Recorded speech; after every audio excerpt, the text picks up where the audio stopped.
Welcome. If you have been daft enough to try and tune into the live show this morning on the A Blog to Watch weekly live channel, and also co-streaming on the main A Blog to Watch channel, just to trick that algorithm, just to fool the algorithm. It's an algorithm fooling kind of day. I think it is traditional though that it's that time of year. It's that time of year where a bunch of people that speak about time can't figure out what daylight savings being removed in the UK does to everybody else's clock because you're 2 weeks behind. So, Ariel, what time is it where you are just now? 12:39 a.m.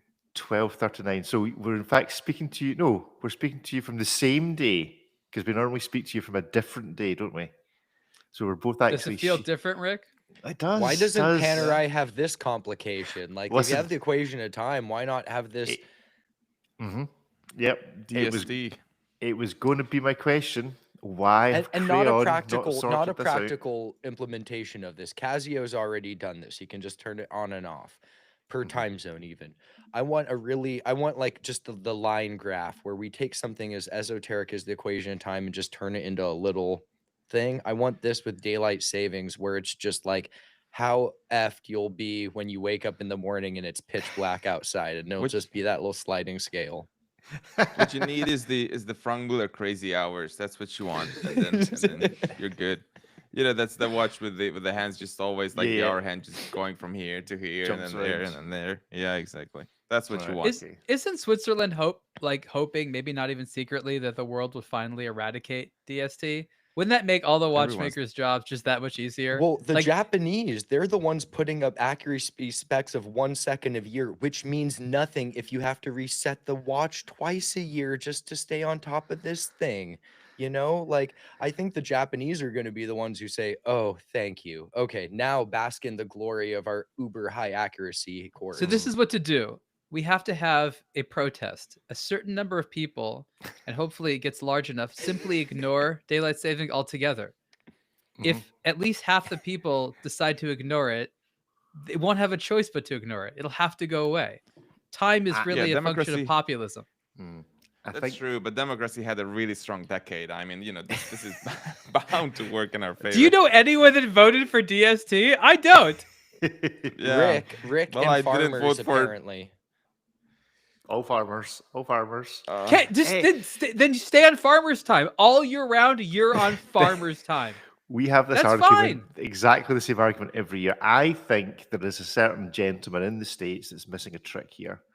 I think Yeah. Donald Trump, with his new involvement in the watch industry, he is the man to sort out your daylight savings problem, Ariel. He's the man who would champion, he's building a building. He's demolished 100 years of history in America, which is frightening. To build himself it's just a to build himself a nubbin, which would be 3 times the size of the White House. He's the guy to call it Trump time. DST. Donald. It's just the S that's wrong.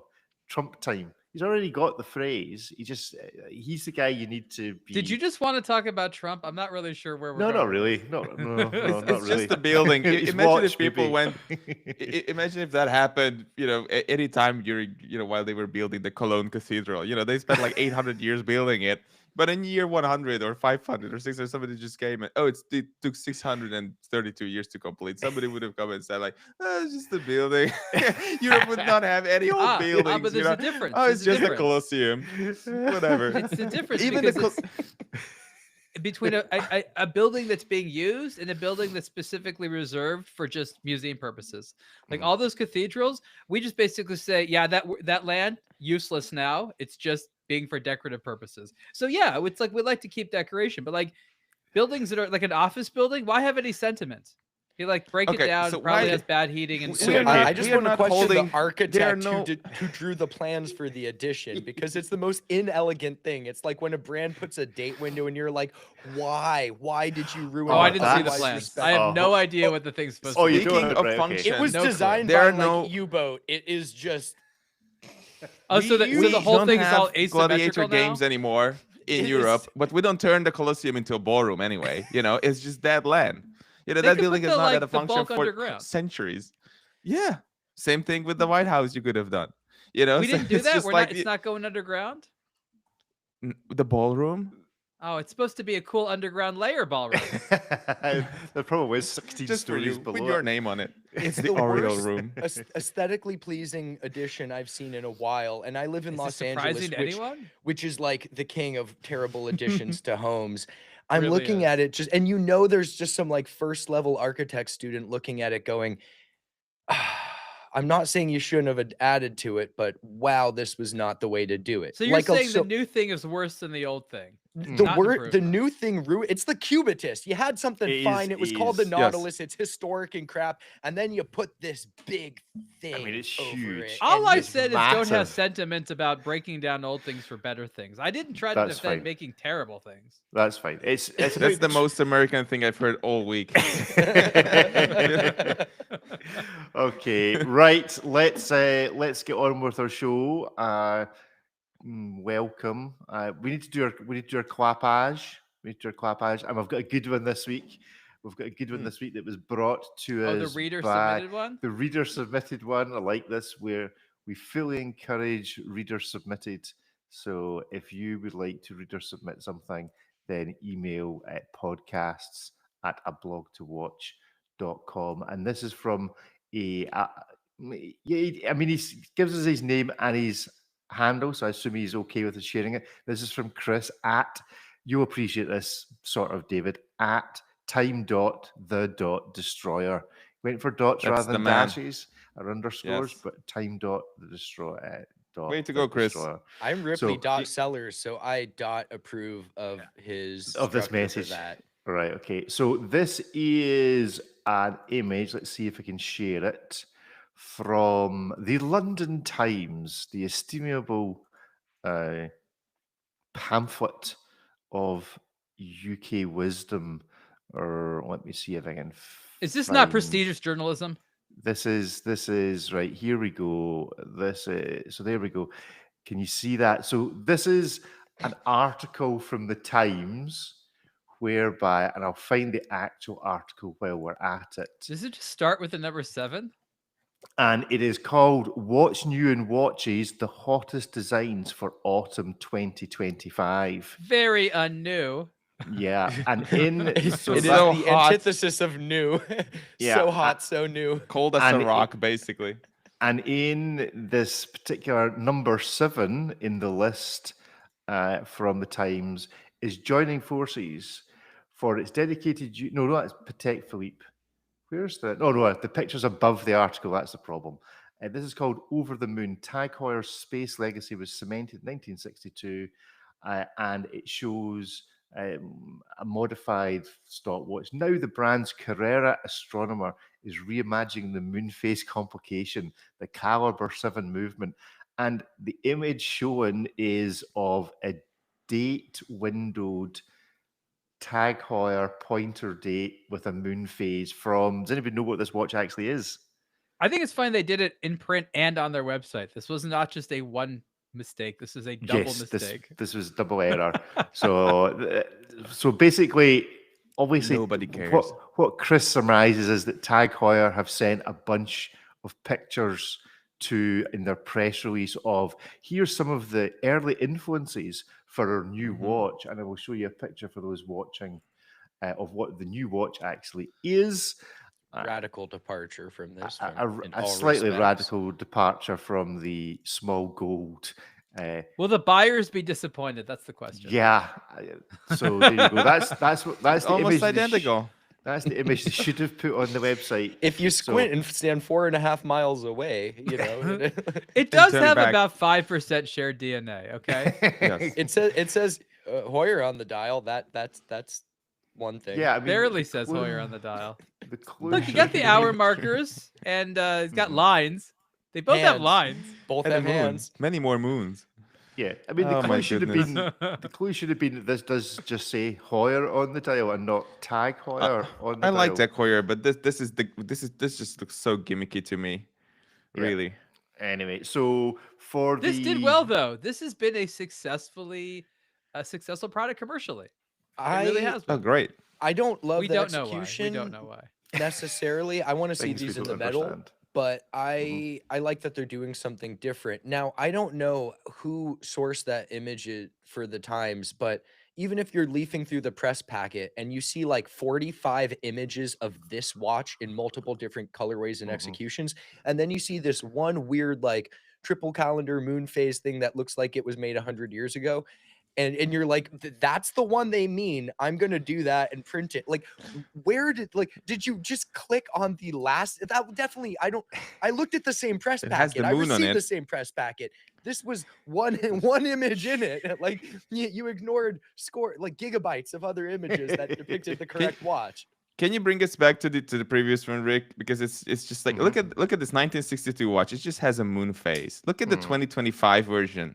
The 2025 version has to explain what a full moon is, what a quarter moon is, what a new moon is. You know, it's just that's why I'm saying it's gimmicky. It looks like it's for people who skip grammar school. Basically, it's like it still is a moon David, phase. do I have to explain the downfall of the American education system to you? This is they understand the importance of U.S. markets, and we need this education. It's a 1 quarter. Imagine if you're scared by the changing orb in the sky, and you look down your watch. You're like, "Oh, someone else sees this as well." Okay, they have names for it. Great. I'm not worried anymore. Yeah, we really are climbing back on the trees. I mean, this looks complicated. This is why I'm saying it's gimmicky, because it just has this very basic function that any other moon phase has, but they make it look complicated so that it looks like, oh, look at my complicated watch. And then but that's the whole genre. This watch looks complicated, is not complicated, but looks like it does every time only skeleton. Yeah, true. My question is, do you think that we're not reading enough into this? This isn't so much a mistake as somebody within the Times watch fraternity going, I am so not publishing that picture. Could be. I am so with David that I hear ranting on a blog to watch. He's one of us. He's one of us. Do you think this is a cry for help? Maybe we missed the press conference where they remade this precise watch. Well, maybe we're the dumb ones, and Tag's like, no, we actually remade that one too. I'm curious of what this is. I mean, literally, the title is "What's New in Watches: The Hottest Designs." Hottest. I mean, in anybody's world, even the sub-editor, you'd think would scroll down the article and say, "This doesn't look like a hot design for 2020." I've edited enough of these watch articles in the Times to go, that looks quite old and not a hot watch for 2025. So I think there's a subliminal cry for help in here somewhere. There's a conspiracy theory waiting to be discovered at the desk of the Times watch editor, whoever they happen to be. I don't know if they advertise themselves or if this is just ChatGPT Are we pulling still together. talking about the story? Yeah, pulling together. We got there. All the press releases. There we go. So we haven't actually clapped it yet. So there we go. Well done, son. Well done, the Times. Well It's done, literally the Times. Yes. What a great domain name. The clue was in the name. TheTimes.com. There we go. They should have a better intern. A better intern. So, what's been happening in the world of watches this week? What has floated your boat, gentlemen? Anything in particular caught your attention? Ariel, Ripley, David? Oh, gosh. Put you on the My spot. Something happened? Has anything happened? Oh, I was delighted to hear Mm-hmm. that in I guess 2 fell swoops, Las Vegas is now a place that we're excited about as a watch destination. It went from having like almost less than 10 watch brands showing during the JCK Couture time to both JCK and Couture in the same year having partnerships with people that officially can do what they can't do, which is get the watch brands in there. And when I first started is going to Las Vegas for the watch shows, which was closer and more of a real thing than going to Basel World. Of course, I did go to Basel World, but it was so great to have it, in the United States and one state over for me in California. So I think this is good. I don't know what will come of it or what it'll be like if we'll see new stuff, but it now looks like the Las Vegas shows are getting their revival, which is, again, they're like the last ones, right? Like it was a massive show, mostly jewelry. Yeah. Massive show for a number of years. And then as events started coming back, especially in Europe and all these watch little events, Vegas was like the quiet one. Like, wait a minute, why isn't anyone going to the event city to do watch events? And again, maybe I'm wrong, but again, shouldn't I be excited about this? I don't know. miss I've never those been. Couture days. I'm excited about it. It makes a lot of sense. Vegas is not a place where sane people live. It's a place where people go, and it's fantastic at hosting events. Why would you not have more events there? It's a natural place. It's a place of wealth and excess and frivolous purchases, and it is everything that the watch industry celebrates at the high end scale. It's a natural home for it, and most people who are in Vegas at any given point in time like the glamour and stuff that comes with the watch industry. So I love to see this infusion of life back into what was ultimately a really dwindling location for watches. The industry needs more glamour indeed. I've never been to Vegas. Are all the watch boutiques open like really late at night? Because everything else They is used open to really late be. at night. Your best late night watch shopping is probably still in Asia at this point. Right, okay. Because nothing beats buying a day To be date at 1 fair, o'clock in the if morning. you don't Yeah. walk outside of the casinos, you really have a hard time telling what time of day it is. So if you just adjust your schedule, it can feel like midnight and you're hitting the tables and leaving with your winnings to go buy a watch. Yeah, I'm not sure that's how gambling tends to work. No. You're selling your watch to try to get your plane ticket Yeah, home. it's That's the other usually way how that around. shakes out. Does every watch boutique have like a back door to it whereby they also will pawn your watch at the same time if you need it for more tokens in the casino? No, that's the Yes. man standing One in, outside one the out. casino. Oh, is that right? Is there Yeah. people doing that? Is that how it works? I am sure. And there's magicians who will make it disappear. It's like adult Disneyland. It's honestly like someone was like, let's just take a whole city, little micro city, put it in the desert. So just like a theme park, you escape. can't really leave all that easily, just put it there. There you can drink in public. Like nothing seems to be served to you or delivered in glass for fear that someone might throw it. So it's like kind of idiot proof as a city. Is you're never going to be the problem. No matter what you do, there's always like 50% of the population is doing something worse at that point in time. So go have fun, go let loose. It's a great city. But it's also really set up for events. All these giant casinos that have enormous venues, and the whole place is set up like the Sphere. It's meant to be a spectacle. I'm really excited to see more watches coming to Vegas. As Ariel mentioned, it's close to us, but it's also just such a fun, quirky city to just have an event at. So what you're suggesting is that the ballrooms at the casinos may be great places to celebrate watches. Do we know anyone else that's building a ballroom that's also into watches? Probably Who Jacob wants the to Goat. do a watch event in do you DC? think that's what this is all about? For those that didn't tune into the pre-show that you'll find in a Blog to Watch Weekly Live, we've already had a discussion about the Trump ballroom. Do we think we could see a watch event? It's available. I mean, presumably you're going to be able to rent it. Oh wow. You think Trump watches for sale in Trump's ballroom? Just all coming together. It's just a thing. It's going to happen. It's going to happen as well You as really 2028. want a reason to be able to go to this ballroom. You think you I just do. maybe Or maybe Vegas. what is Or Vegas. Look, okay, let's One or do t'other. this. Let's do Uh-huh. this. I'm thinking about a specific scene in a movie that's very relevant. So we need to you need to fly to Los Angeles, right? Independence Day. No. The and laser not at beam all. comes down and it goes. No, different movie that involves Vegas. Uh-huh. So we're gonna start on, I think it was on Sunset Boulevard, and we're gonna rent like a 25-foot long white Cadillac Eldorado. Okay. And Liking it. Ripley and I are going to be in the front seat, and you're going to be in the back seat. Remember there the a hot nervous tub? hitchhiker? You get to be the nervous hitchhiker at Fear and Loathing Las Vegas in the back seat. So a lot of psychedelic drugs and the intention of doing gonzo journalism, which is not actually covering Couture and JCK, but go into these shows. I guess, what did Hunter S. Thompson do? Just do a lot of drugs and see what would happen? Pretty much. And then, he sorts out the story at the end. We're having someone hopefully, handle our hotel rooms. I won't destroy the hotel room as happened, I think, twice in the story, but we do need to have the Cadillac at the least, and we're going to engage in gonzo journalism. Are you with me? Yeah, absolutely. But I do want one of those limos that's got a hot tub outside in the back instead. Is that okay? That's all you, sir. Yeah, the Tropicana. They have to drive so slow. I don't want to be in that vehicle. around. You will catch all the 90s STDs in that pool, basically. Vintage. It's not a good place. There's not enough chlorine in the world. You know, to Well, disinfect Bacteria that from pool. all nations. That Yeah. that's possibly a handy link to this watch then. The Zenith Defy 0G Blue Sapphire watch hands-on an expression of spectacle That must and have just gone up. chronometry. Yeah, it has just gone up. So there we go. Ariel, you had a hands-on with this.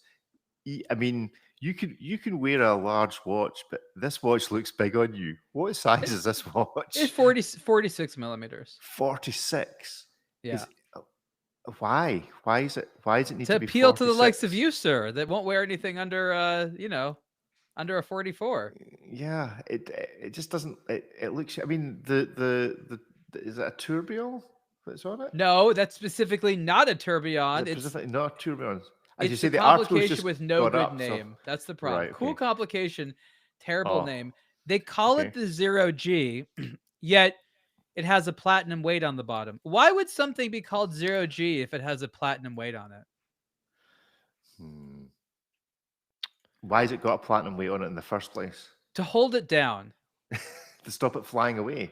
No, so that the balance wheel always faces up. You know those old marine Right, okay. chronometers Yeah. that would kind of shift with the boat moving? They were like set on a Uh-huh. gimbal, and the Ah, idea right, was that okay. no matter what the turbulence was, the balance spring would remain in this horizontal position, right? Because that's the way it would be the most accurate. That was the whole theory behind these marine chronometers. And they said, hey, let's try to put it into a watch. Now, this originally came out during the Terry Nataf era Mhm. and was called the Ah, Zero them G were the days. Tourbillon in a watch Uh-huh. called Extreme with no E at the beginning. Uh-huh. And it was neither near 0G or a tourbillon. And it was huge. In fact, it required a bulbous tumor-like protuberance in the crystal, not too unlike what Grubel Force was making in their cases at the time. Maybe that's why Zenith thought it was okay. Mm. Then in, I want to say 2018, so 2008, it originally came out. Then like a decade later, they finally made a thinner version of it that you could put in a flat case that's thick, but not crazy thick. And you don't have to have the the bulbous sapphire crystal. It's funny, like on one watch they chose to stick it upwards, and then the Christophe Colomb, they were shy, so they had it like on the other side. So it was just jabbed into your wrist, but no one could see it. So that's all gone. Now you have a pretty sensible version of it. Time, power reserve indicator, complication that does not have an appropriate name yet, and either a blue tinted or a clear sapphire crystal case. They had a watch very similar to this that came out in 2021. And what I found was interesting is that since then, the retail price has gone up about $50,000 in like 4 years. Hmm. So let me get this right. The weight is on the bottom as you look down on the face, so that the mechanism is always facing up the way. So you can gimbal your wrist like a compass on a boat. And it Yeah. always I stays mean, flat look, to the there's surface. Right, friction. okay. So Yeah. it's not going to like immediately shoot up right away, but it's going to move that way. So it limits Okay. the amount of time it's in a position where it's more prone to error because of gravity. All right. Okay. And so why is it 46 millimeter again? I don't know. I mean, I guess they could make it a little bit smaller, but the thing is this, you know those watches that are too thick and narrow, it just looks awkward. And if you make it wider, it somehow kind of evens out the proportions. And I Right. think Okay. that's the worry here, that if it was too narrow of a watch, they could shave off, I don't know, probably 2 millimeters. It just looked fat. And it's better to kind of, I don't know, step it out this way. You can see that the kind of bezel section is thicker, and then towards the outer case, it gets a bit thinner. They're playing with proportions and shape there. Again, I don't think that if this watch was a bit thinner, a bit smaller, all of a sudden it'd have that much more takers. It's mean, also who- $207,000. At this point, you want it to be 46 millimeters so someone's going to notice it, and you can explain to them to the 0G mechanism. That is a very expensive piece. So at Mhm. this point, it's not supposed to be a little shrinking violet. Yeah, lean in, rip the shirt open, let all the chest hair hang out. 46 mils blue sapphire, fully appropriate. $207,000 for a Zenith. That's just Imagine what you could do to the barn with that kind of money. Yeah, just like that. I'm thinking just my tractors I could buy with that. Just like How many? one? How many tractors? One. Well, it depends what size of tractor, obviously. You could buy 3 or 4 really nice tractors or one incredible tractor. Really? Yeah, absolutely. That is So, one How much- incredible tractor. How on the much is a wrist. Lamborghini tractor?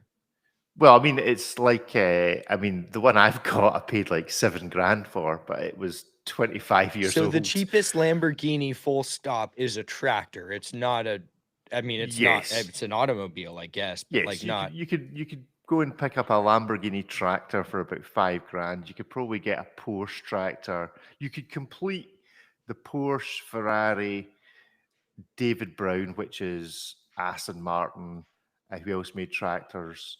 Did Maserati make tractors? You could complete them all for maybe about 25, 30 grand and say that you've got a garage with a Porsche, a Lamborghini, a Ferrari, and an Aston Martin in it. It's not a And actually, garage they were at not- that point. I it's a like they that were show. all kind of tractors. depreciation. That's how They were- watches need to depreciate.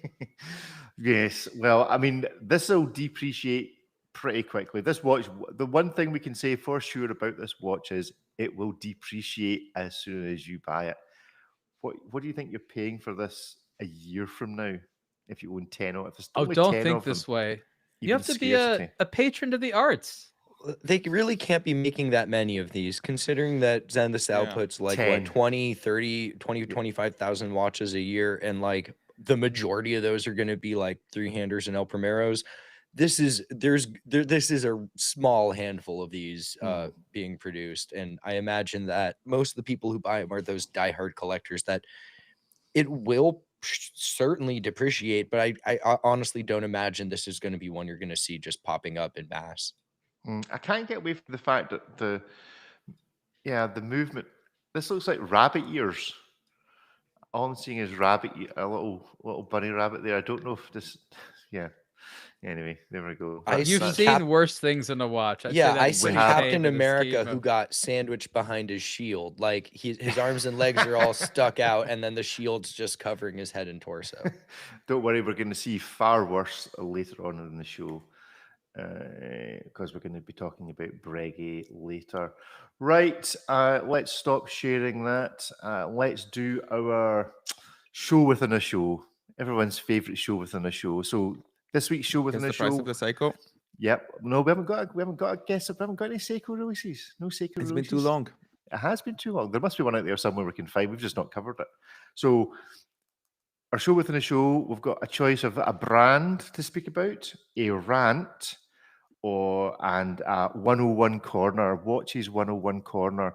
So it was suggested on one of the YouTube comments after last week's show, Ariel, that it was being disputed the concept that watch collecting was a hobby.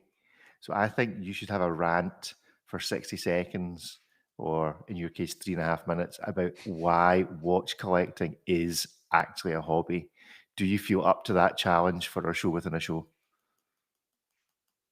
Oh, you're muted. He's already going. He's muted. It's already away. Can't hear you. Can you hear me? No. He's just self-censoring. Maybe He just self-censoring. didn't want- Yeah, there were a few things he wanted to say. He wanted to get them out of the way. No, we can't hear Yeah, you. no. You're maybe you muted your mic itself, or maybe you unplugged it or something. you Sometimes you you can mute the mic flashed off itself. screen and then reappeared with no sound. So who knows? So okay, so we will have so- to make up we'll- what Ariel would have said. All right. no, we still can't hear you. This is good. This is good. On what Okay, so, grounds, Rick, did they argue it wasn't a hobby? personally, they just said it is not a hobby. Was the comment? Look, we all tell lies to ourselves. I'm not gonna It's a tell very them. elaborate argument. It's not a hobby. On this basis, you can just comment it is, and then that's it. Okay, I don't that's have an right. addiction. I have an interest. Forget you guys. I'm leaving. Do we have Ariel back? Let's see. You have to Well, reinstall can you Windows, hear- all of it. No, no, Sorry. it's C format. Do you have the backup discs? No, still can't. This Log is off the and- most Windows thing ever. It's just like something works, and Oh, then it just I've doesn't. also got a message that you've stopped recording. This is not good news. That's great. Log off and log back in again, just in case. Poor old Hayden will have to like. I still remember it echoes in my ears what you said last week, Rick, that Hayden has to edit this train wreck into something. But that's He does this a week great as well. job. He does a great job. Hayden, shout out to, extra clappage to Hayden while we wait for Yes, Ariel to I sent you return. an email a week ago, but it's okay that you have not replied yet because you're editing these train wrecks. Oh dear. Right, Ariel is trying to come back in. Let's see how he does. Ariel Adams, can you hear us? More importantly, Can you hear me? Yay! Oh, yes. Right, okay, let's do a proper Welcome to the introduction. internet. Let's welcome to our show within a show. Ariel is now going to give a rant on why watch collecting is in fact a hobby. A repost to a YouTube post on one of our videos. Mark's set go. So first, explain to me the nature of the rebuttal. Why do they say it's not a hobby? This is No what I need reasons to given. understand. They just said it's not a hobby. So they just don't emotionally don't like the idea that this Mhm. time and money they've sunk into something can just be so cheaply summed up as a mere distraction or diversion from the seriousness of life. Is that the sentiment? That is that is the gist I took from it. Yeah. Yeah. Yeah. I don't know what I need to defend. I think they're not actually attacking the fact that it's a hobby. I think a hobby is anything where you need to spend time getting better at it, learning about it, sifting through a large variety of things to educate yourself as to the culture of something as well as what you like, and ideally do it together with others. There are ways of modifying watches. There are ways of collecting watches. There are ways of being intellectually into watches. There's ways of socializing watches, ways of trading watches. There's ways of building watches. There's every hallmark of a hobby in there without any exceptions. There's no other special quality of a hobby that is not found in abundance in the watch world. I cannot think of any coherent reason other than people afraid that it would cheapen their expensive purchases to not call this a hobby. Mhm. It was from, I put the screen up, it was from yeah, I'm not sure. There's a hyphen. What So an argument. It's not a that's- hobby. Okay. That's as much as That's I'll say. I understand that people don't want it to be a hobby. When I first started calling it a hobby, the Europeans were like, "Don't you think that cheapens the entire enterprise?" But if it's I'm not a like- hobby, what is it? Is it curation? Is it a hoarding? Like, what do you want to call it if it's They're not a okay with hobby? calling us collectors, but we don't have a Mhm. collecting hobby. I mean, collecting almost implies some intent. I'm like a kid in a candy store. If it looks good, I want it. Like I'm not completing some journey to get every iteration of Mount Iwate. I'm not trying to get every military issued field watch. Like, I just buy the stuff I like. And the only reason people don't want to call it a hobby is there's no way to like do watches other than like buying more watches and talking about them with other people. It's not like you can have a pickup game in the park or something. But like, as Ariel mentioned, the way that you participate in the hobby is the way that you would participate in many other hobbies. It just looks a bit different in the same way that not everyone who likes cars actually races cars. You know, they go to Mhm. Cars and Coffee and stuff. How does that different than a bunch of dudes at a Red Bar meetup? I'm going to summarize it this way. The distinction is between hobby and something else important in life. And when you spend a lot of time and effort into something, usually you make a living at it. It's your career, it's your job. So hobby is a designator that says this thing that you put a lot of time and effort into, it just brings you joy or something non-revenue related. Yes, you can turn your hobby into a job, and there's some people that have done so, myself, us, Jay Leno, who's probably one of the most famous and admirable people who took a hobby and turned it into a job. But for the most part, people's hobbies are things they sink money into rather than things that make them money. And that's probably a pretty easy way of most people understanding it. Okay, so watch collecting is a hobby. You just need to deal with it. It's possible that JD is Swiss and so just can't handle the shame of his entire country being based on a hobby. It's a hobby economy. Switzerland, hobby economy. That should be their new slogan. Some people's hobby is staying alive. That's the hobby. Yeah, yeah, Yeah, okay, and at fair least enough. Switzerland, hobby or not, you're producing items that I can see and touch. I'm not sure what we make in America other than tech, which seems to be a moving target. So, Trucks, Hmm. oh yes, tools. trucks, tools. We make trucks over here as We're well. really good at making knives. Like America seems to have that, Yep. do that really Knives well. and guns, We knives, make the guns. biggest Yeah. knives and tires. Okay, you We will make not the beat us biggest in those guns two and things. tires. Congratulations, that's a real achievement. 2,000 years of Knives, guns, industrial. tires, all big things we do. Maybe wings, even. If you want something but want it bigger, we're probably the people who have done it. You like soda? How about you know- 64 ounces not big enough? 84? And you know why that is? Because of the decimalization. Because everybody counts things. So every time we count one, it's 1 centimeter. Every time you count one, it's 1 inch. So everything is exactly 2.52 times bigger, or whatever it is. 2.54, and we don't have 5.4. anything smaller than an inch. You guys go down to millimeters. We We're do. like inch, Imagine that. half inch, quarter inch, eighth of an inch. We don't It have gets anything smaller than confusing an inch. fractions. You have to No, do math it's a to go under an socialist inch. thing. It's a socialist thing to be We're all socialists. occupied with millimeters. Anyway, that is our show within a show on our ranting show within a show.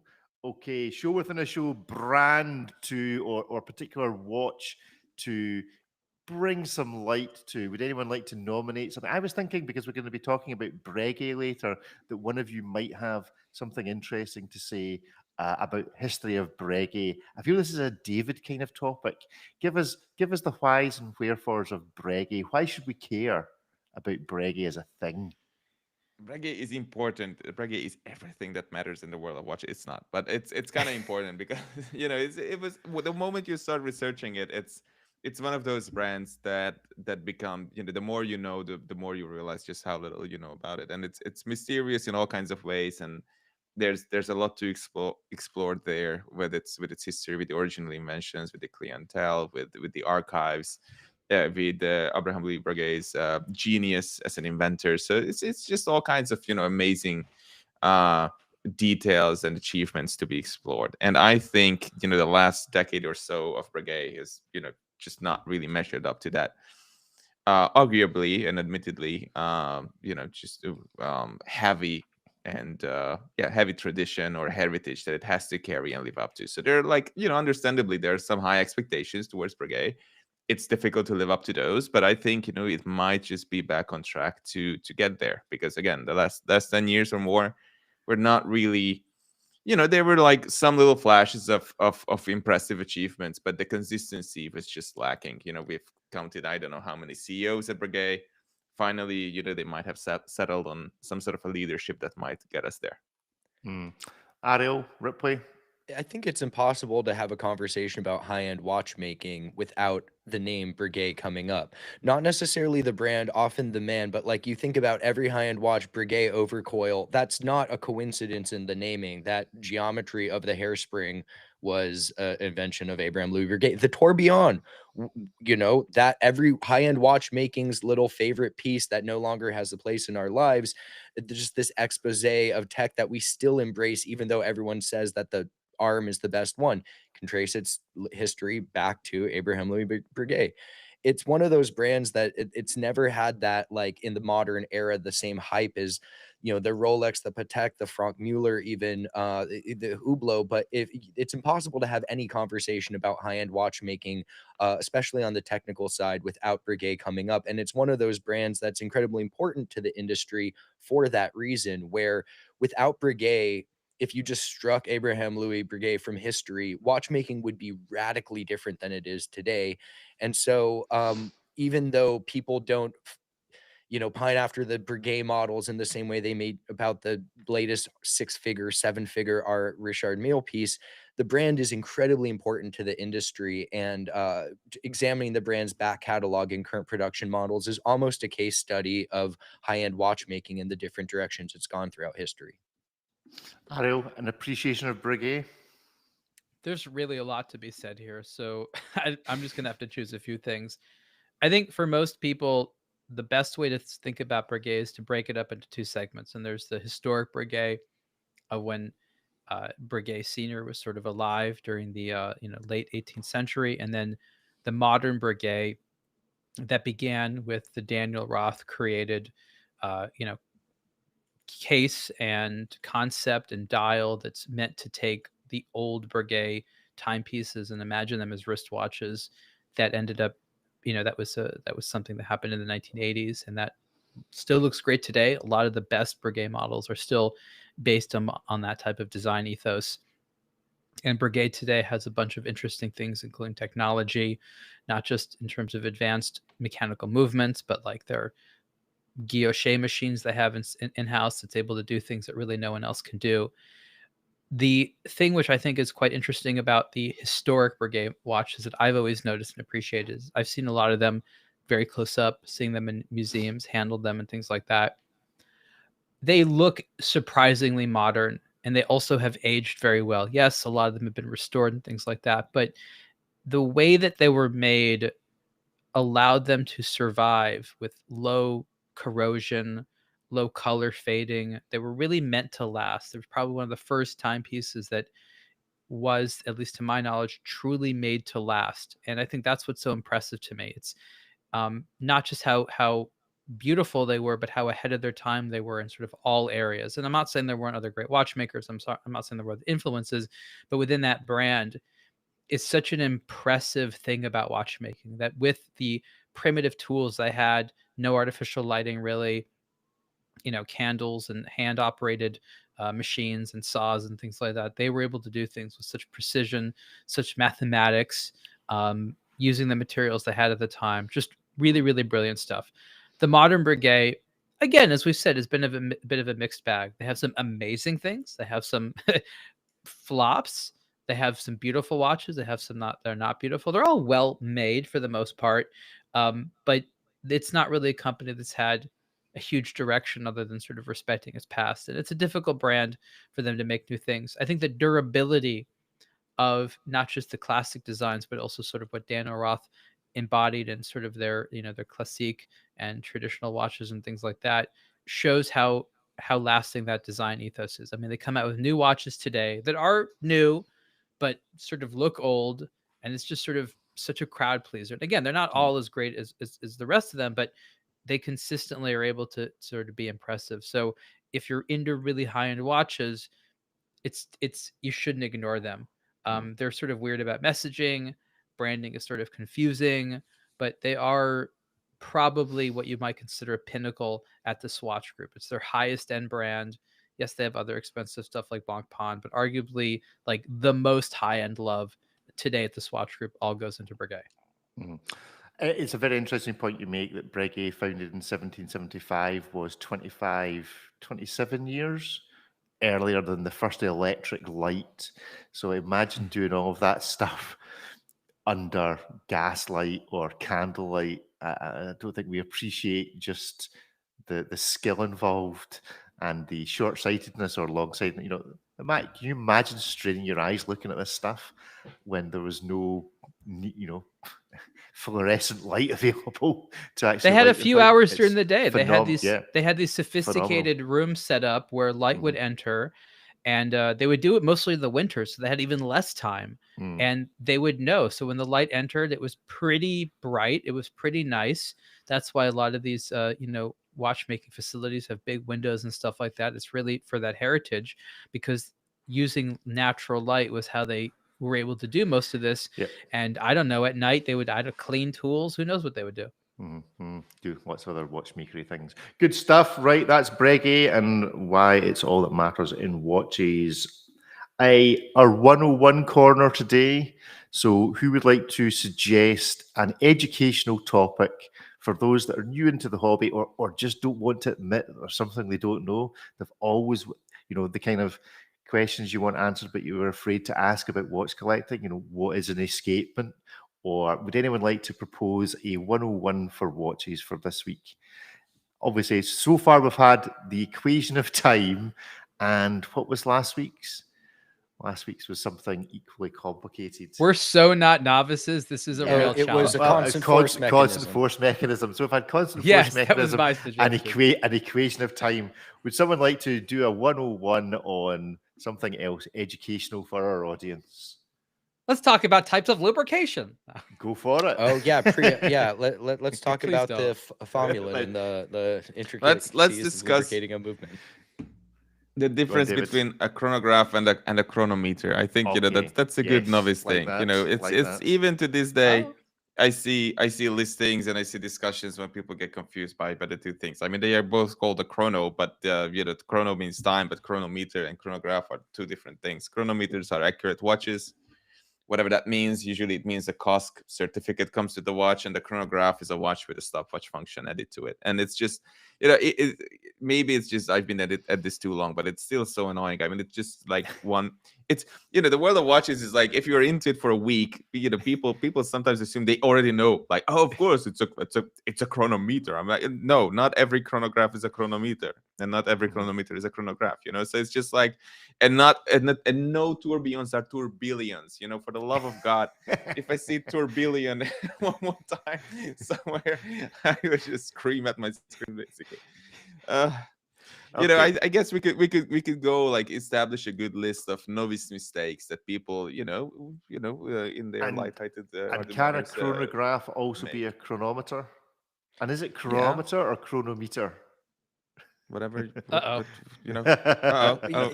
Yeah, the one, Unanswerable questions. one can be the other. They're in no way mutually exclusive. They're totally different things. Mhm. One describes the type of watch movement, and then within the Mhm. family of chronographs, you can have modular, which is basically a regular movement with a module bolted onto it to supply it with its chronograph functionality, or an integrated chronograph where it was designed from the ground up to be an chronograph, and so the chronograph mechanism is integrated into the movement. This describes the architecture of the movement, its functionality, and all of that. Chronometer is basically, as David mentioned, just a statement, usually independently certified, although a lot of brands will do it in-house, and that's a whole other discussion. Listen to Ariel's superlative podcast with the COSC about that. But all it is basically someone, often a third party, saying it runs within these specs and under these conditions. So you can have any watch that, if you wanted to submit it through COSC testing, assuming it meets the parameters, can be a chronometer, and it can be chronometer certified. But within that, you get COSC certification. You can have Metis certification. You can have Rolex's superlative chronometer certification, which is their own in-house thing. And so there's a myriad of different types of chronometer certification. And there's also a bunch of different types of chronographs, but they're two wildly different things with just the same name. I would also want to answer the question of, like, which one do you want more first? Like, if you're just starting out, like, what do you need, a chronometer or chronograph? I would say start with chronographs, because it's something you can play with and something you can do. And I also think that it's Because important it's to a explain. hobby. It's a hobby. You can play with your buttons. What are you going to do? Be really on time to places? I mean, that's a dumb hobby. So it's also fun to explain where the term chronograph came from. And it literally means time writer. And you're like, why? It's not writing anything. Well, the original chronographs did. They Mhm. actually had a small pen or writing instrument that would make marks on paper. So it would make a mark and then stop making a mark when it was not timing. And that's how you would read it. It's sort of arguable who started the first chronograph. I know for a while it was Riasec, and Mont Blanc really got a kick out of that. And then Louis Monet is like, no, we came out with the first one. I mean, different devices for slightly different purposes. They were both very early on. The Riasec one was designed for horse racing, and that was an instrument that did actually write on paper. So that's why Mont Blanc was really excited about it. They're like, oh, watch, chronograph, writing, we make pens. Oh, we got to do it. And that's actually why I like the Riasec is We one of make the coolest pens? Mont Blancs. Yeah, we I make wanna be something there right. at Oh my God, it's perfect. Branding genius. We have to do it. So We're good for the next 10 years in terms of products. Great. get yourself a Riasec. Talk about you thick and poorly proportioned, but no, Can you cool, imagine cool. if They're great. Can you imagine if all this had happened and Omega also made pens? Can you imagine the combo of the Speedmaster, and if there'd been a pen manufacturer as well, and the moon and the whole thing, we would be in a different. What are you trying to say? Always, If- you always got to bring the conversation back to Omega or Panerai. This is what people like, everyone. It's This just is where what it goes. Rick It's likes. just where it goes. It's just the natural. Just if a the brand natural has more than 4 unwinding. models, Rick can't process. So it's like Cannot Panerai, it's the compute. Luminor, the Radiomir, Omega, Speedmaster, Seamaster, I'm a bearer Constellation. of small brain. I can only remember 3. I can only remember the number of things I can count on 2 hands. So that's the number of Omega. No, actually, to be fair, there's Omegas. There's thousands of them. But Panerai, there's basically 2. And that's fine. I can handle that. But unfortunately, Panerai had nothing to do with They have basically fighting 4. instruments. Come on. Any of these things.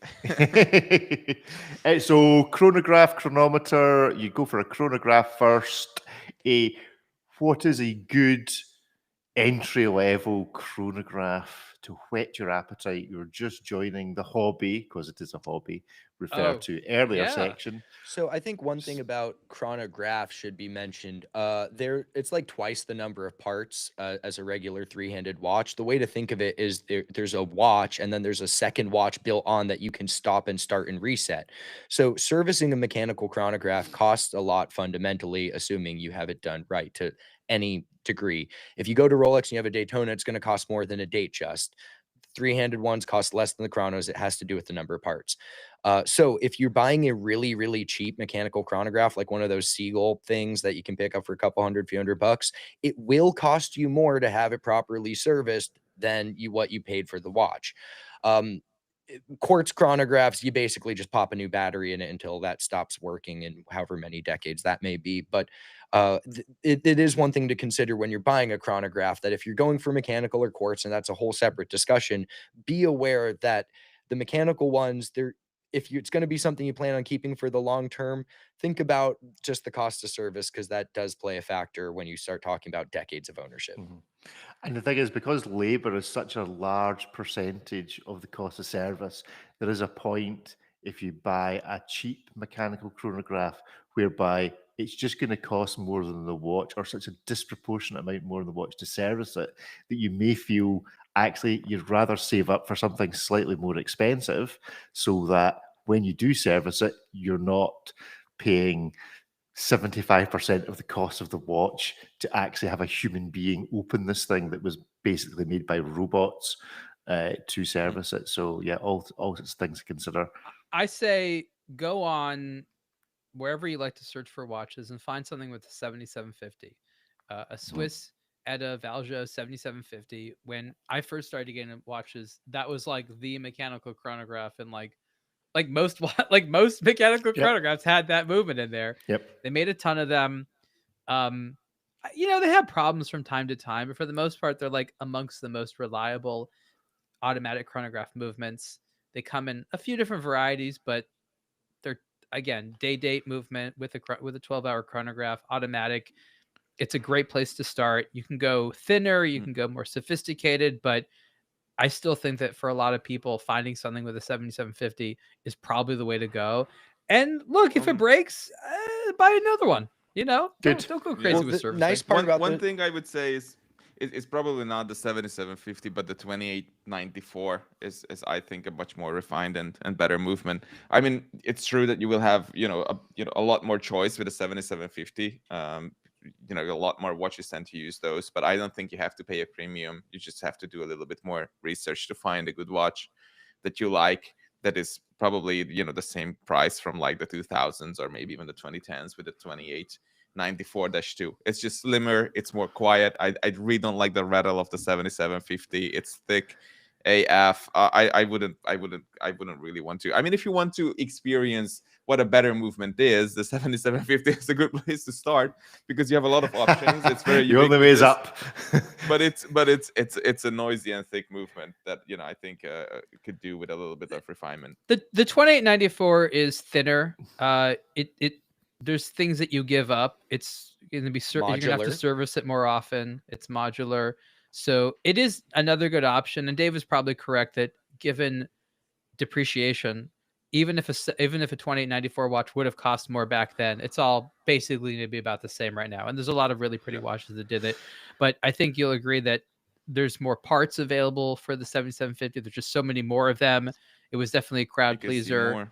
You You know, can see more with the 7750. It's also true that you can see the chronograph mechanism, the cams Yeah. working on the case back. If you have an open case back on the 2894, it's all on the dial side, so you will not see the chronograph working. That's true. And Yeah. the 7750, you're going to find them in some pretty high-end watches. My Breitling has a 7750 in it, and what's nice about that is when I would need to get it serviced, I'm not stuck going to Breitling like I would be with a BO1. So if you're getting a more expensive watch and really don't want to pay for the service of a luxury brand, you're going to find a lot of 7750s and 7753s in some pretty high-end watches before everyone wanted to go to in-house stuff.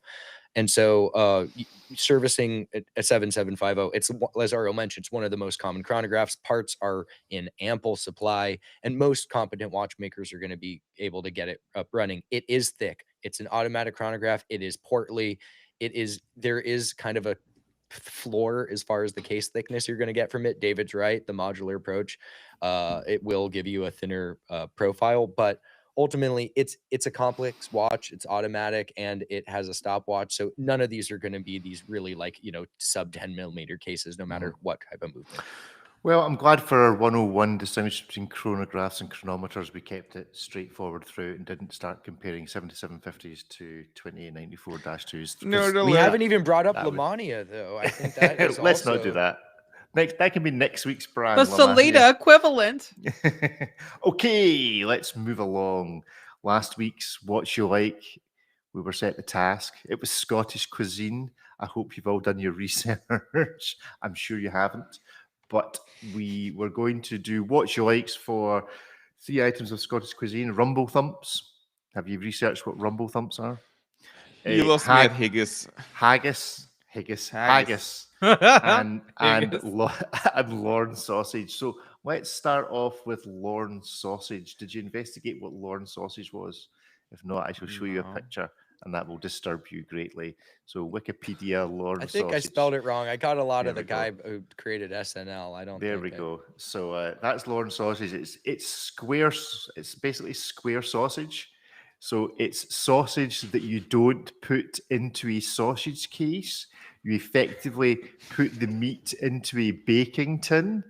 And Has because nobody from Scotland been to Italy ever or France, to look at what a plate of appetizing food looks like?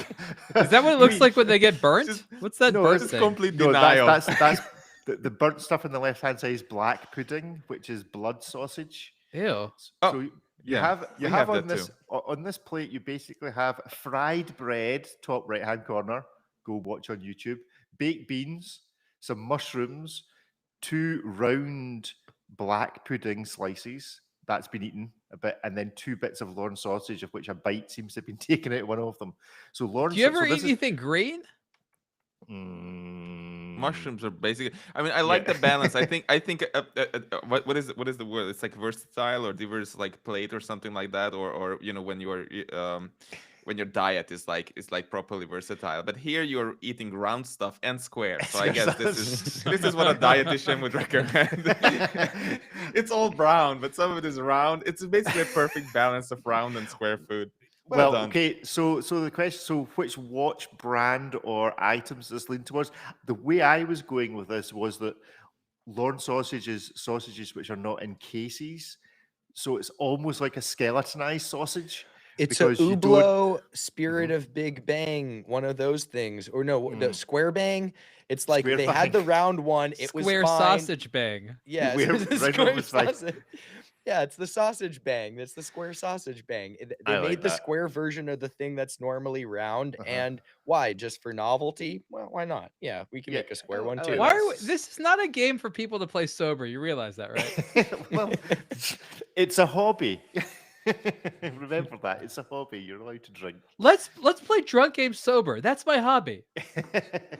So, Spirit of Big Bang. No, Square Bang. Square Bang. I think this. Square Bang. Do you make an oval one? That would be the Tano shaped sausage, Rick. okay. That would be the spirit of. Tano big Tano sausage. I think it's Spirit it's of Big Bell and Ross. Sausage. And we're looking for a brand that makes a lot of square watches, primarily square Uh-huh. watches, or maybe Okay. equal amount of square and round watches, which makes it kind of difficult. Yeah. Who Bell and makes Ross. the same amount of square and round? I actually went. I'll be honest. I was going for Norcane just because of everything at the moment is skeletonized, and I felt that Lorne Mhm. sausage best represented the idea of a skeletonized sausage because you don't encapsulate it in anything. You just stuff it in to the case, and what you see through what you I see love through. how often you think about Norcane. They've got into my head. They've got Like into my head. every show. I love it. Every show it's Norcane. I don't know. I don't know why that is. Expanding the It- realm of watches up to 3 now, Rick. It's Panerai, Omega, and Norcane, Norcane. Omega, Norcane. It's just when I walk past, what it is every time I walk past the boutique that sells them, I'm just greeted by this rainbow technicolor of watches, and it just sears itself into my brain. There's green ones and orange ones and blue ones, and they're all skeletonized. Well, all look the same. And why would somebody pay £5,000 for one? I don't know. All questions that Are need you answers. describing Panerai or Norcane? It could be describing all three of them. That's the thing. I like brands that I can remember three brands so long as I can describe them all in exactly the same way. Why are they so big? Why are they so expensive? Why the skeletonizations? I don't know. All sorts of colors. Anyway, so yeah, I like this square bang for the Lorne sausage. Right, next up was Rumble Thumps. Did anyone investigate what Rumble Thumps I did. are? Can I get some insight on the ratio? From what I understand, Rumble Thumps, the traditional Scottish casserole dish, is made with mashed potatoes, cabbage, and onions. What is And the cheese ratio? and cheese and Oh, and cheese. lots You of then cheese. put Okay. cheese on the top and you roast it. What is the bake it. ratio? Like, is this primarily cabbage? Because you've made the one green thing y'all eat not green anymore if it's Yeah, yeah. covered in cheese. I would now here's a wee recipe here. Let's see, 1 kilo of potatoes to half a kilo to a quarter of a kilo. So it's about 4-to-1 potatoes to cabbage. Okay, so 4-to-1 the, potatoes to the cabbage is this there to make us feel better about ourselves. Yes, and to enable it's roughage, to enable a good digestion. Is it Eh, good? Is Rumble it's Thumps a- tasty? Lovely, brilliant, highly recommend it. Great looks dish. I tasty. mean, Yeah, it looks like nice. there's not a lot to dislike here. It's a lot of No. cheese and potato. But it is a side dish. So where I was going with this is, what is the second watch you buy? What is the best? You've bought your first watch. What is the best second watch? The best accompaniment, or just the best accompaniment to a watch? Maybe it's a G-Shock watchfinder or a comfort case. food goes great as the second watch. You can have whatever your main luxury piece, the star of your collection. But when it comes down to it, that reliable, simple, basically idiot proof. I mean, if you put enough cheese on it, this would be the G-Shock. It's not the star of the show. That's your Grubel Forsey, but it's the one that probably garners the most wrist time, and you get a second helping of this when you stand up at. What do you eat this at? Like, is this at the holiday thing or?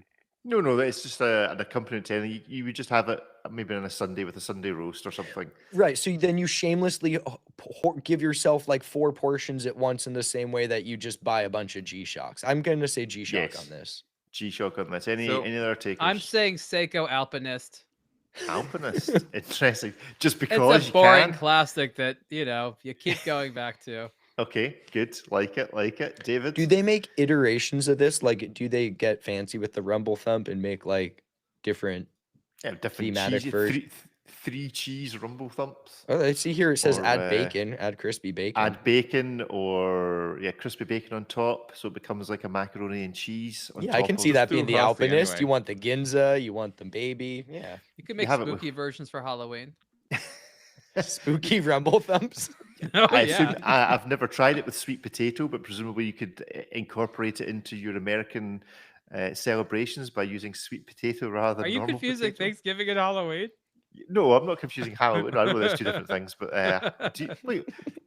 We don't always. A pumpkin version and a Thanksgiving version. David, I'll go with the Datejust. I think this is basically the healthy option after the Lorne sausage. That once you have a watch that gives you indigestion, you turn to a classic that that just relieves you in a way. And this is basically a breath of fresh air after Lorne sausage. So I guess this is like a Datejust 36. And if you put cheese on it, that's the fluted bezel in white gold. And then I was gonna wonder. I wanted to basically. know what the fluted bezel was. That's the golden cheese. the golden burnt cheese. Okay. love it. Oh, love yeah. it, What is love it, what's love the it. diamond set? Is that when you get fancy with the bacon? That's the Yes, diamond that's bezel exactly date it, just? yeah. All right. It's when you put it in a glass dish to serve it. Will one of you at some point explain to me how this game has something to do with watches? At some point. Well, we are talking. We about just watches. drag watches into it forcefully. it's That's what just we the do. way- Yeah, It's that's the what way it it seems like. works. It's just Unwittingly, they're like, It I don't want to allows- be here. It's an Yeah, that's just alchemist what just we getting do. dragged into casserole. It allows us to talk about watches that there has been no news on this week. It just allows you to drag in anything from your encyclopedic knowledge to associate with something entirely How is there random. no news when there's been so many emails about celebrities wearing watches at events we don't care about? Okay, here's your option. I either keep going with this game or we talk about celebrities Please and do. what watches they're wearing. No, What would we Which would say? you choose? I mean, So- like, it's not like We there's could no criticize news. them, It's just like- no news worth talking about. Like, Nevada Grenchen has more stone dials for the F77. It's like, yeah, okay, cool. Yeah, it's not a new watch, not a new material. Guess it's a new SKU. Okay. And Haggis. instead, we're talking about Haggis. Now we're on Ah, Haggis. Instead, Okay. yeah. Oh my goodness. The apex of the show. The Forget the apex line of the sh- extensions. Let's go to the sheep stomach. Okay, so the issue here is that this is haggis is all sorts of stuff. I mean, the reality is, how many of you have tried haggis? None of you. Why have. is I've it called a proudly pudding? not tried I think Haggis. I did try it. Haggis is really, really nice until you read what's in it. So that's got to be a couple of watches to begin with, surely. But It's Oh, a yeah. really, So really how about nice this? watch The until you get the reputation detail. precedes it, and the reputation is actually worse than what it is. Okay, Mhm. I'm happy with that. And it's famous for being encased in an animal stomach, so it's really good stuff because it is like Moser?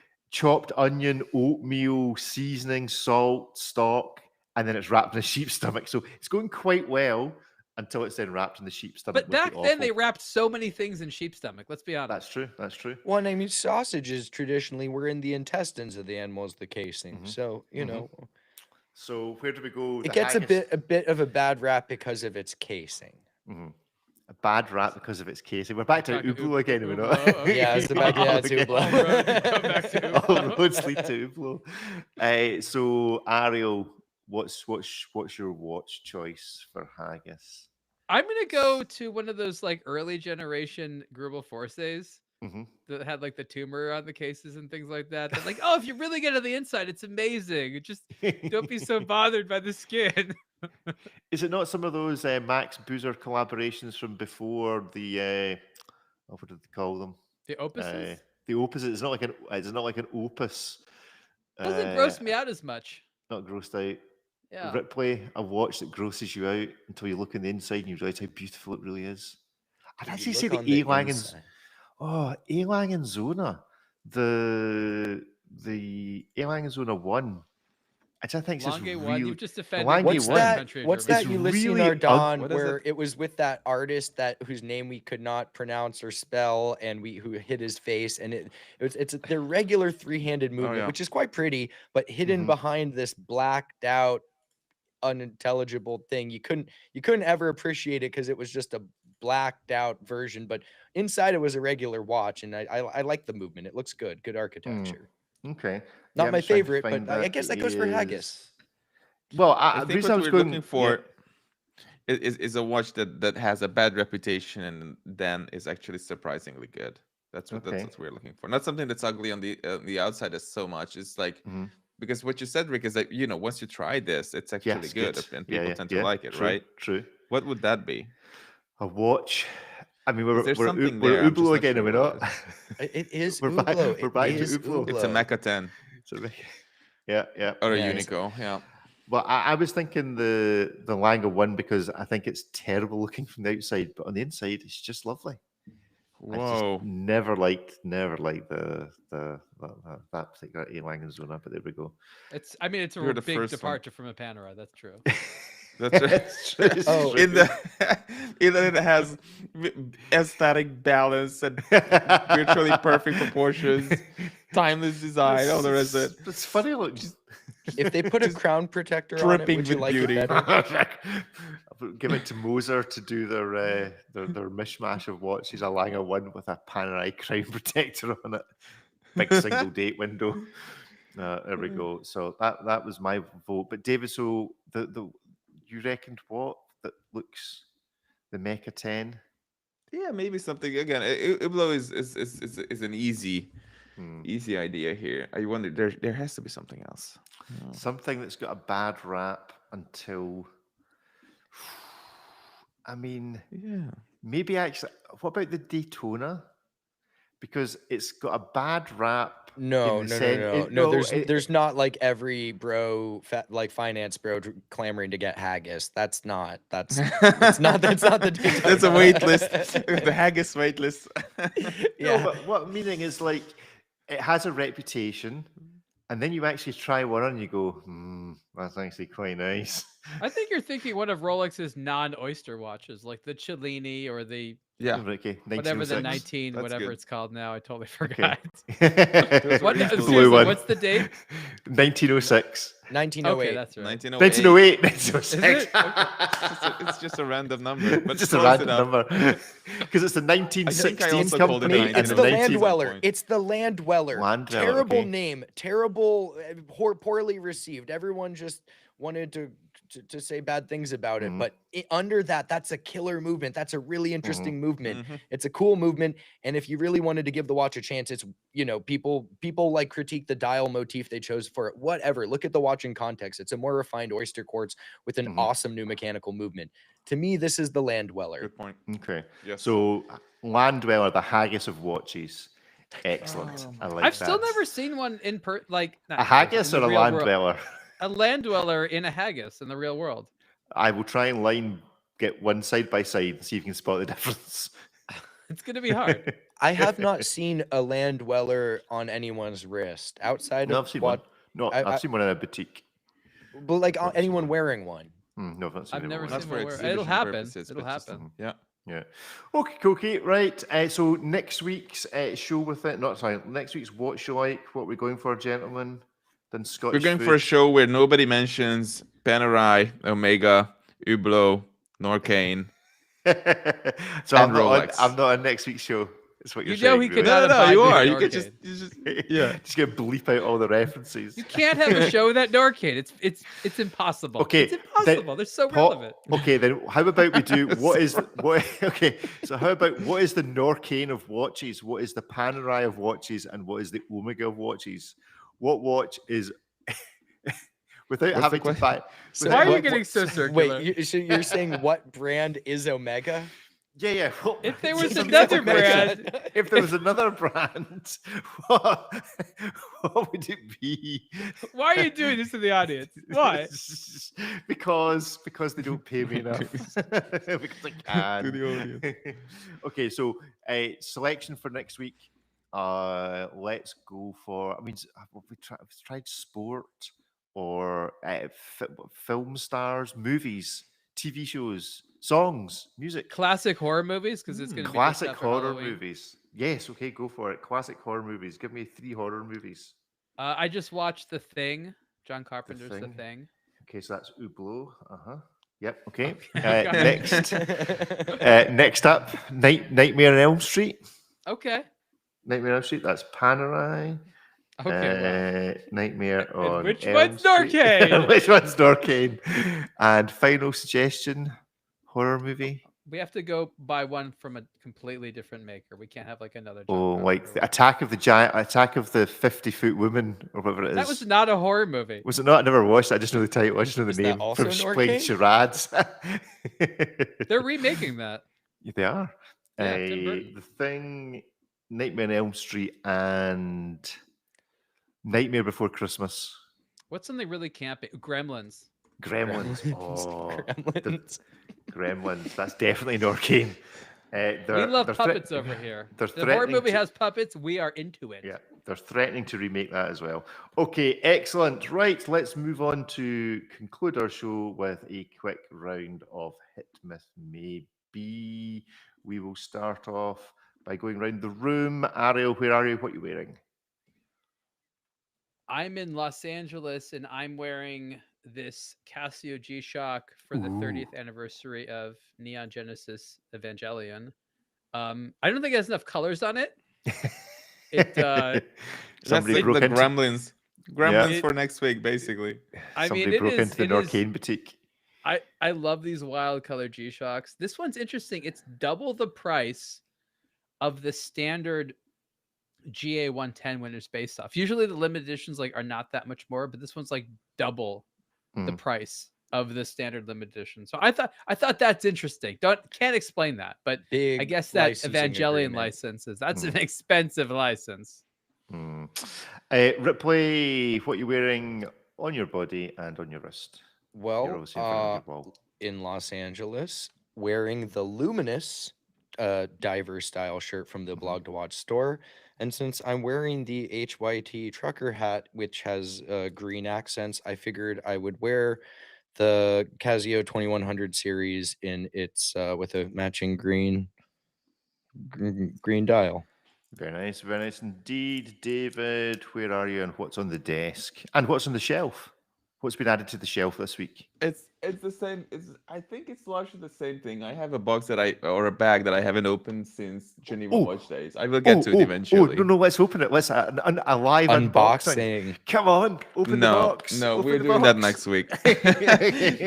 that's for next week because I really don't know what is in it. And then what I have here is the what I have here is the Octo Finissimo. That's Urwerk on the screen now, but eventually maybe I will be seen as well. What does I just see- Bulgari identify that dial color as? I don't know. It's Salmon. metallic salmon, probably. Salmon it's a with an copper L. salmon. Look at that. That's pretty cool. So that's cool. Octo Finissimo Automatic. Good It stuff. looks like Good a stuff. makeup color, like a bronzer or something like that. Mm-hmm. And I'm in Yeah, Scotland wearing it a really Panerai. depends. Okay, first up, we talked about them earlier on in our show within the show, the incredible magnetic 10 hertz Breguet 7225 flash in the pan, or Breguet's long overdue return. An article by yourself, David. Tell us about the watch, which, I'm sorry, looks like Mickey Mouse on the face. It does. It does have a Mickey Mouse it quality does have to a it, Mickey but you Mouse can tell that quality. to good old Abraham Louis because he designed it way before. For There's Mickey a Mouse. pocket watch. If you scroll down a little bit, I Yep. believe I added a picture of that. Yes, you did. You did. So we there should call be a Mickey picture. Mouse the Breguet from now on. Yeah, Breguet Disney Mouse. just shamelessly copied There we go. basically Breguet. There you go. Yeah, So that's from the early 1800s. So that's pretty cool. And that Tells it already on its own had 2 subdials, 2 seconds subdials, and you could reset, and use just one of those as a chronograph counter, basically. So it's just like, even if you came up with something like that today, people would get excited if there was like whatever, a Roger Dupuis or whatever else, like, if somebody did that. So that, I think that would be really nice. It has this magnetic pivot regulator thing in it that Breguet developed in the early 2010s and then launched gradually, and it allows for the watch to run at an increased frequency of 10 hertz, which is really cool. And adding magnetism to the regulating organ of a watch is the last thing you would think of doing, right? Because that's just bad. But of course, everything is made of silicon in there, so it's entirely possible. I did some digging, when writing this article, and I learned that it's 13,000 Gauss, would be the magnetic field that these produce. And of course, the sister brand of Breguet and Swatch Group, Omega, has 15,000 Gauss watches, so it's probably, silicon and roughly similar technology and innovations in that escapement, in the sense of the materials that they are using. So if Omega can produce something for 15,000 Gauss, then probably this is also a 15,000 Gauss watch, especially because it has 13,000 already in it, which is extremely rare and quite special. So I think it's just a bonkers cool watch, both in terms of innovation and performance. Apparently or allegedly, it is Breguet is rating this as plus minus 1 second per day, which is just wild. So what's the magnetic part of it do? If you scroll down in my article, you will see an image that I found that depicts the magnetic fields and the way that they act. And basically, the whole point is that you have the balance wheel on a shaft, and this shaft is between 2 jewels. But in this way, you are just you're barely touching jewels, so you have a lot less resistance, and you have these magnetic fields working towards this higher frequency as well. So it establish this amplitude and this operating frequency. Without magnets, it would be very, very difficult. So there's the picture. And of course, it also helps stabilize it in some way. So it's all kinds of benefits that come from powerful magnetic fields. Let me Okay. let me add to that. They call it a magnetic pivot point, and the idea is that if it was metal on something else, would be a lot more friction and, as David said, resistance. So you have wear resistance as a function of this, but also the speed at which it's moving. It would act like a drill. It would actually like probably cut through stuff. So these types of magnetic pivot points use magnetism to hold things in place. But my understanding is things aren't touching one another or aren't touching one another as much. So this is really, at the end of the day, about reducing friction. Okay, so it doesn't touch on one side. It gets held there by Barely. a magnet. Barely touches. And barely on the other. Yeah. Okay, cool. Okay, so yeah, is it a hit, a miss, or a maybe? 1, 2, 3, go. I don't have my signs with me.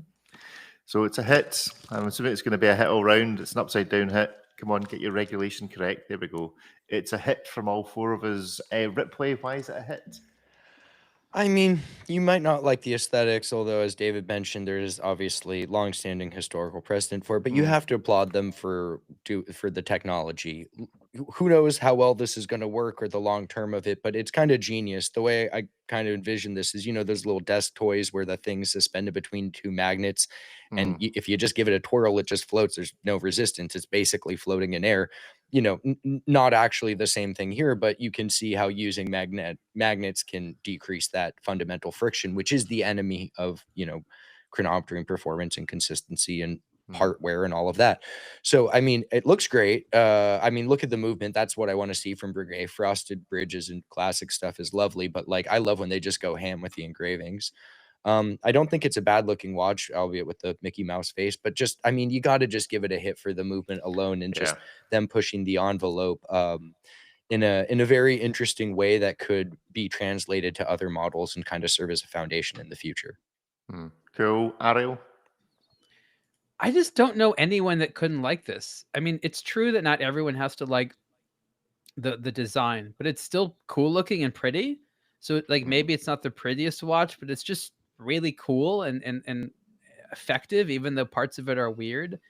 I love the like irreverence of the complication, which is just like a like a start stop for a seconds thing. It's just like you can play with it as much as you can actually use it for something. And it's literally a fidget watch. I love the kind of gold on gold look. I'm not sure if I've seen that specifically from Breguet before, though it's possible they did that, but they have these two watches that have this uniform look between the gold of the dial and the case and the movement for that matter. And it just looks fantastic. It's relatively thin. It's beautiful to look at, high emotion. I can't think of anyone who legitimately calls themselves a watch lover who wouldn't be like giddy about wearing this. Yeah, it's cool. David?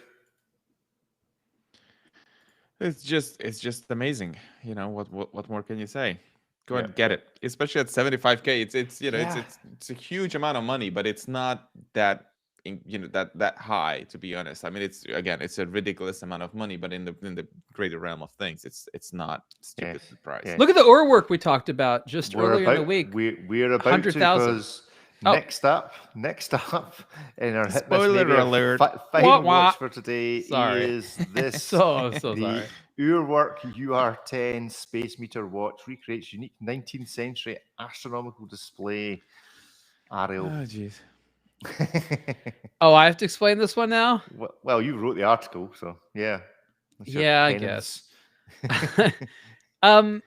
So again, the true story is that the co-founder of Urwerk, Felix Baumgartner, is a multi-generational watchmaker, and his father was a watchmaker and a restorer. And he had this, I guess it was a clock. He thought it was a clock, and it was from a very important watchmaker, Gustav Sandoz. But nobody really knew what it did. And there's a picture of it. And if you look at it, like it looks like a regulator, but like the indicators are all wrong. You're like, nobody was quite sure what it did for a long time. And then they realized it was this one-off thing that was made for like a World's Fair at the end of the 19th century. And it was kind of just sort of supposed to be like, oh, look at what we can track. And it tracked a few different like things that the Earth was doing. So it tracks literally Earth movement. So it's trying to sort of demonstrate that the Earth is not still, and that the Earth, in addition to moving on its own axis, is also moving around the solar system. And so these are various different types of speeds and distances and things like that was showing. So they eventually figured out what this thing did, and then Urwerk being Urwerk says, that would be great on a watch. So they designed a movement that has these indicators on there, and the hands they move kind of in real time, right? So the one that says Earth, it moves almost as fast, or maybe a little bit slower, but around the same rate as the second hand. The one that says Sun moves a little bit slower. The one that's a little bit slower is the one that says kilometers, and that's just sort of moving in the background, doesn't really do anything except fun. And then the foreground is just standard hour and minute hands. And this is really the first time that there's been an Urwerk that just sort of has standard hour and minute hands. On the rear of the watch, you can see their turbine-style automatic rotor, which really what it does, in addition to looking cool, is make sure that it doesn't wind too fast, so that if it's exposed to extreme shock, it protects it from breaking, which I guess is a real thing. And then there's a synchronized 24-hour hand, which is basically an AM/PM indicator going around that. New case that's kind of inspired by the Nautilus. That's what the sort of side architecture is there. That's exactly what it's supposed to be, and they were not silent about that. So it's also kind of like, also they have yet another integrated bracelet watch, even though that's not really the way they're positioning it. So it's not going to be everyone's favorite Urwerk, but it's a really comfortable case.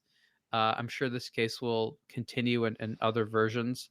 And just sort of a cool story. And it's, it's a great conversation piece, right? Like not all Urwerks are. I think some of them are kind of intimidating, but this is ironically much less intimidating and a much more kind of fun story. So again, super limited, 2 different versions of it. One's black, one's sort of a dark gray. The Urwerk UR-10 SpaceMeter. I would like to call it the Uriel rather than the UR-10. Just I know, the way it's written, or the Uriel. We'll go with Ariel. I like that. Uriel. There we go.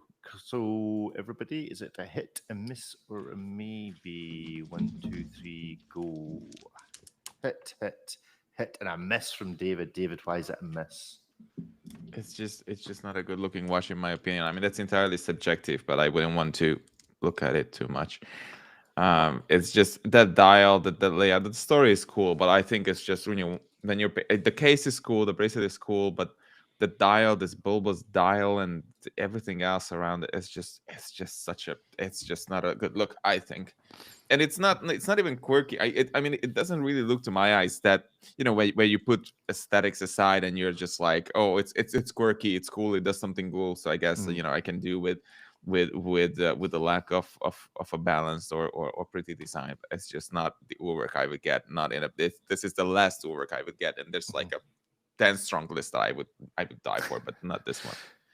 Good. $94,000. That changed your mind about it being a hit, Ariel or Ripley? I mean, I'm not buying watches like this amount, and I'm appreciating it for what it is. I wore it for a little bit. I agree with David what he said. It's not the most good looking one by a long shot, but it's also something which is oddly understandable to most people because it more looks like a traditional watch dial. So as a social element, as a conversation piece, it actually sort of works better. And then because Urwerk has the reputation it has, no one's going to be like, oh, that Urwerk, you had to get that one. It's again, it's definitely not my top watch, but I enjoyed wearing it, and the relative plainness of the dial didn't bother me. Ripley? Again, not, as others have said, not my favorite Urwerk, not the one I'd buy if someone gave me a blank check and said, go spend it all on one from the brand's catalog. But I like to see them doing something different. So much of the mechanical innovation that happens over there is really just kind of about just a novelty in terms of display. And this is also a novelty in terms of display, but more from a functional standpoint than just having a different like orbiting satellite system or something. I don't think it's especially pretty, but I kind of like the sort of like almost cartoon space age retro dial aesthetic with this complex, like actual space age looking case. I think it's kind of an interesting juxtaposition. Not especially pretty or as technical looking as other Urwerks, but I like to see them doing something different from a functional perspective that I guess you can call this, it's a new complication of sorts within their catalog. Yeah, I quite like it. That's all I've got to say about that. But price, 100 grand, maybe not. I'll take the Breguet before this if I were spending deep five figures. This and the Breguet, it's the Breguet that's winning. Great stuff. Right, that's our show for this week. Thank you all for tuning in. You can find us at the live show on a Tuesday at A Blog to Watch Weekly Live, or on the main A Blog to Watch channel, and then the various recordings dropping on podcasters of your choice on a Thursday or a Friday. But that's it from us. So thank you all for tuning in. Have a great week. Goodbye. Bye, everyone. Thanks, everyone. Bye-bye.